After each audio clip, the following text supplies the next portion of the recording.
Does your steering wheel look old, filthy, deteriorated, or any of those words that perfectly describes a 26-year-old steering wheel? This Honda has an OEM 3-spoke steering wheel which is in a bad condition. Since this is a daily driven vehicle, it is a natural occurrence that this steering wheel would deteriorate over time. The causing factors would be oil and sweat that we produce in our hands, and excessive heat, especially in a tropical country like the Philippines. If you want to preserve your steering wheel, always remember to use a cover and don't let it expose to sunlight. There is also an alternative which, in this case, you have two options. The first one is to bring this to your nearest upholstery shop and get it repaired. Or, get an aftermarket steering wheel and get it replaced. In which in this video, we will show you how to do it. Here are the tools that you're gonna need. A steering wheel adapter, specifically designed for a car. Your choice of steering wheel. These are universal and can be bought from your local auto surplus shops.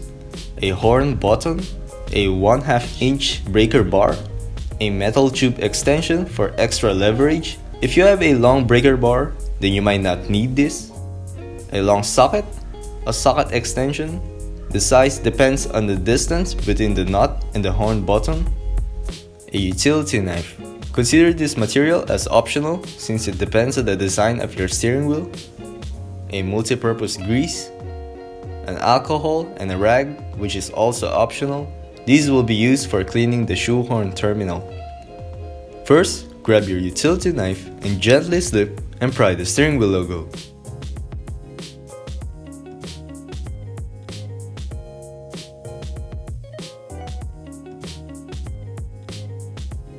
Next step is to lock the steering wheel in order for you to easily loosen the nut.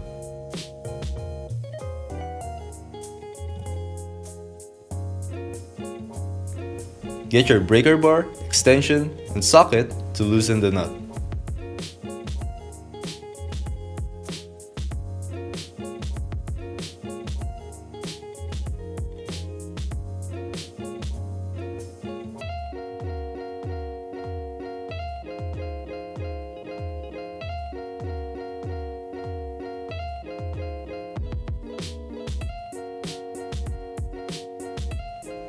Then unlock the steering wheel by inserting your key to the ignition.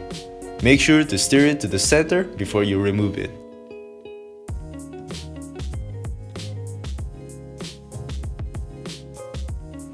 Next process is to remove the nut and the steering wheel.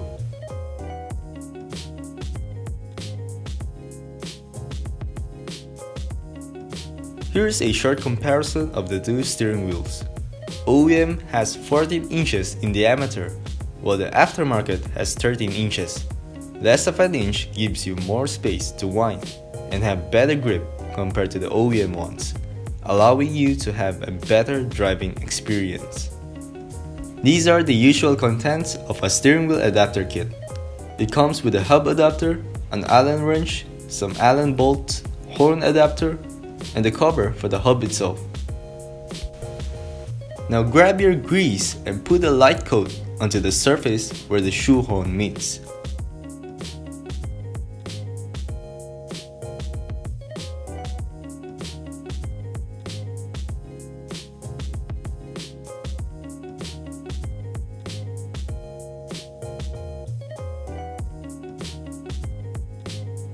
Be sure to spread it evenly. Don't put too much or you'll decrease the contact. Now get your rag and alcohol to clean the shoehorn that meets the adapter. Before installing your adapter, there is a top sign to remind you where to properly position your adapter. It helps you to align the adapter kit in its center position. Make sure it fits properly before tightening it.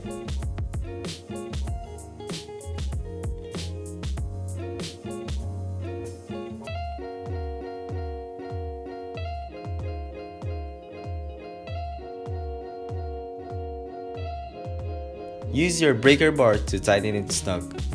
As you tighten the nut, the hub goes in the same way, which makes it difficult for you to finish. Remove your keys to let your steering wheel lock.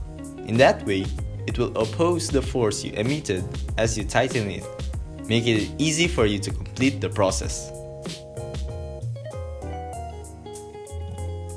Install the hubkit cover and, most importantly, your steering wheel. Now grab your Allen wrench and bolts and install it in its designated location.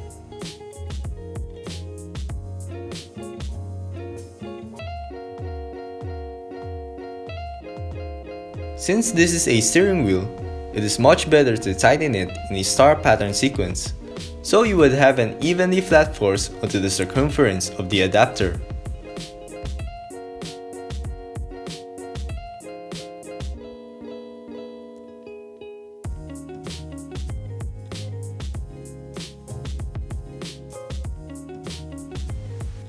Next is to install your horn button.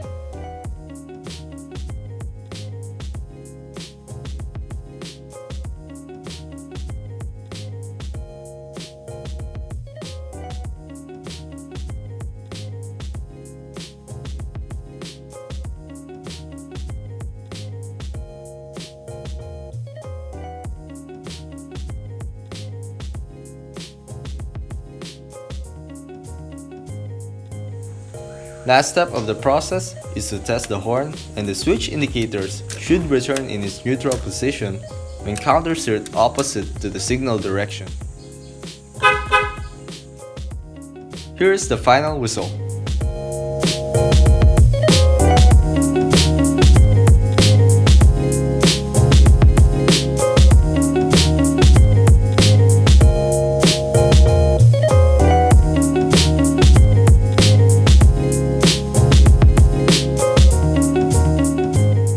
I hope you enjoyed this video. Remember to give it a thumbs up and please consider subscribing. For further updates, please follow me on my Facebook page, Draft Project. I'll put the link in the description below. Thank you very much and God bless.